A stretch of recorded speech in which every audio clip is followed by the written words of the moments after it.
வணக்கம் வாங்க, நான் உங்கள் தோழி பிரியா ரமேஷ். இன்றைக்கி என்ன பார்க்க போகிறோன்னா, முறுன்னு கொண்டக்கடலையை வச்சு சூப்பரான ஒரு ஈவினிங் ஸ்நாக்ஸ் தாங்க செய்ய போகிறோம். அவ்வளோ டேஸ்ட்டாக இருக்கும். இது கொண்டக்கடலை மட்டும் இல்லாமல் பட்டாணியில் செய்யலாம், நிலக்கடலையில் செய்யலாம். இன்றைக்கி கொண்டக்கடலை எப்படி செய்கிறது அப்படிங்கிறத காட்டுறேன், வாங்க பார்க்கலாம்.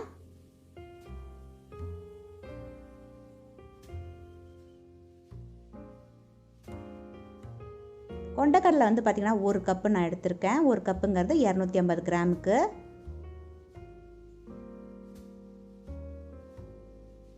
இப்போ இதை வந்து தண்ணியில் சேர்த்துலாம். இந்தமாரி இது வந்து 10 மணி நேரம் நல்லா ஊறணும் இந்த கொண்டக்கடலை. அப்போ தான் நம்ம வந்து ரோஸ்டட் பண்ணும்போது, ஃப்ரை பண்ணும்போது நல்லா உள்ளார சாஃப்டாக இருக்கும். இப்போ 10 மணி நேரம் கழித்து இப்போ பார்த்திங்கன்னா நல்லா இது ஊறி இருக்குது பாருங்கள். இந்த மாதிரி பெருசாக இருக்கணும். நம்ம போகும்போது சின்ன சைஸில் இருந்தால் அப்போ நல்லா ஊறி இருக்குது பாருங்கள். இதை வந்து நல்லா நம்ம வாஷ் பண்ணிடணும். இந்த தண்ணியை ஒரு 2-3 வாட்டி நல்லா அலசிட்டு இதுமாரி ஃபில்ட்ரு பண்ணி எடுத்து வச்சுக்கோங்க. இதை நம்ம வேகலாம் வைக்க போகிறதில்ல, பவுடர்லாம் கலந்து அப்படியே நம்ம வறுக்க தான் போகிறோம், ரோஸ்ட் பண்ண போகிறோம். இப்போ வேறு ஒரு பவுலுக்கு இதை நான் மாற்றிடுறேன்.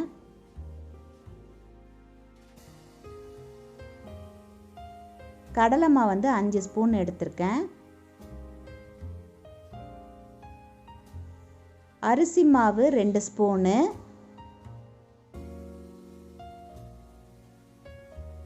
மிளகாய்த்தூள் 1.5 ஸ்பூன்.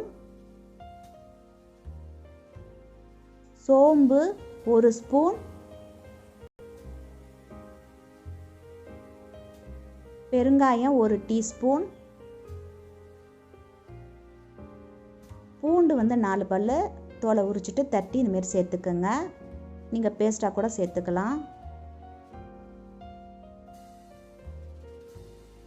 உப்பு தேவைக்கேற்ப கூட்ட குறைச்சிக்கலாம். மிளகாய்த்தூளும் அப்படி தான். இப்போ சின்ன சின்னதாக கட் பண்ணியிருந்த கருவேப்பிலையும் இதில் சேர்க்குறேன். இப்போ இதை நல்லா கலந்து விட்டுக்குங்க, நல்லா மிக்ஸ் பண்ணிக்கணும்.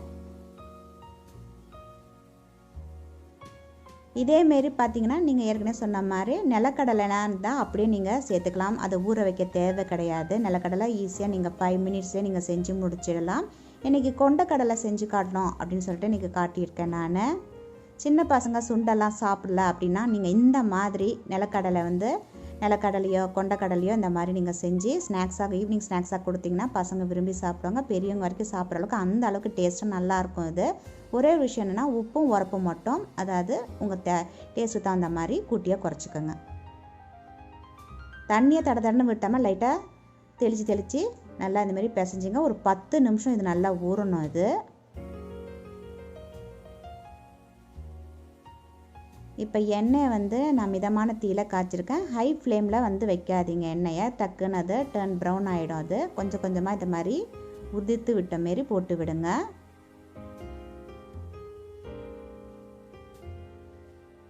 டீ டைம் ஸ்நாக்ஸ்க்கு பெஸ்ட்டான ஒரு ஸ்நாக்ஸ்னே சொல்லலாம். ரொம்ப ஈஸியாக நீங்கள் செஞ்சிடலாம். இது அவ்வளோ நல்லா டேஸ்ட்டாக இருக்கும்.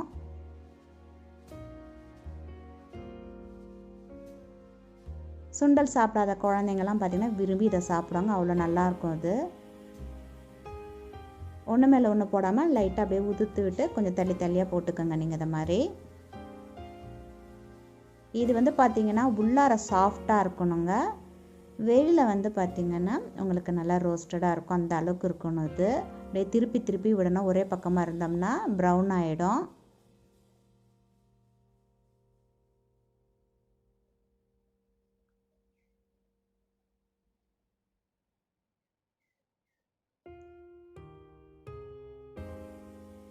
இது வந்து பார்த்திங்கன்னா கொண்டக்கடலை உள்ளார வந்து நல்லா சாஃப்டாக இருக்குங்க. அதேமாதிரி வெளியில் பார்த்திங்கன்னா நல்லா ரோஸ்டடாகி நல்லாயிருக்கும். பேக்கரியிலலாம் நம்ம வாங்கோம்னா அந்த அளவுக்கு டேஸ்ட்டாக சூப்பராக இருக்கும். அது மிதமான தீயிலே வச்சு இந்த மாதிரி நல்லா மாற்றி இந்த மாதிரி அடியிலேருந்து கிளறி விடுங்க. இந்த அளவுக்கு இருக்கணும். ரொம்ப ப்ரௌன் ஆச்சு அப்படின்னா கசக்க ஆரம்பிச்சிடும். நீங்கள் வந்து சோம்பு தூளுக்கு பதிலாக வந்து கூட மசாலா, அதாவது கரம் மசாலா தூள் கூட லைட்டாக சேர்க்கலாம். அதாவது கரம் மசாலா பிடிக்கும்னா அந்த கூட நீங்கள் சேர்த்து செஞ்சுக்கலாம். அவ்வளோ நல்லா டேஸ்ட்டாக இருக்கும். செஞ்சு பார்த்துட்டு உங்களோட கருத்துக்களை மறக்காமல் பதிவு பண்ணுங்கள். நன்றி. மீண்டும் சந்திப்போம்.